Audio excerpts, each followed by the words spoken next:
అందరికీ నమస్కారము. ఈరోజు ఈ వీడియోలో శ్రీమతి బండా అరుణ రవిపాల్ రెడ్డి గారిచే రచించబడినటువంటి శ్రీనివాస వచనములలో 11వ వచనం గురించి తెలుసుకుందాము.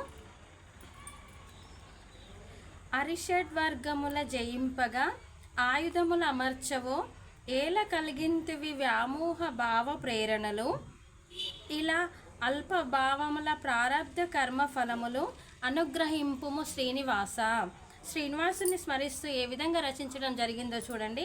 అరిషడ్ వర్గములు అంటే 6 రకములైనటువంటి భావాలు, కామ, క్రోధ, బాధ ఇలాంటివి ఉంటాయి కదా.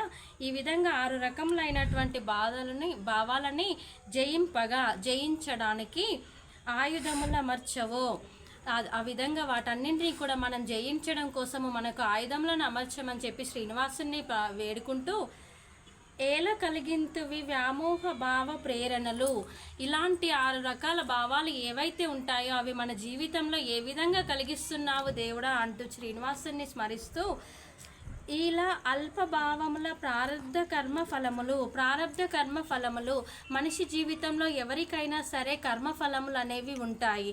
అవి మన జీవితంలో మనము వెంట తీసుకొచ్చుకుంటాము. ఏదైనా సరే మన జీవితంలో కర్మఫలముల పైన ఆధారపడి ఉంటుంది. కాబట్టి ప్రారబ్ధ కర్మఫలములు, మనము ఏవైతే తీసుకొచ్చుకున్నటువంటి ప్రారబ్ధ కర్మఫలములు ఏవైతే ఉంటాయో వాటన్నింటినీ కూడా ఈ అల్పభావములు ఏవైనా సరే, ఈ అరిషడ్ వర్గములు ఏవైనా సరే, ఇవన్నింటినీ కూడా జయించడానికి, ఇవన్నింటినీ కూడా నేను దాటుకొని జీవించడానికి నాకు ఆయుధములను అమర్చుమని చెప్పు శ్రీనివాసుని వేడుకుంటూ, వీటన్నింటినీ నేను తట్టుకోవడానికి నన్ను అనుగ్రహించు శ్రీనివాస అని చెప్పి శ్రీనివాసుని వేడుకుంటూ ఈ విధంగా రచించడం జరిగింది.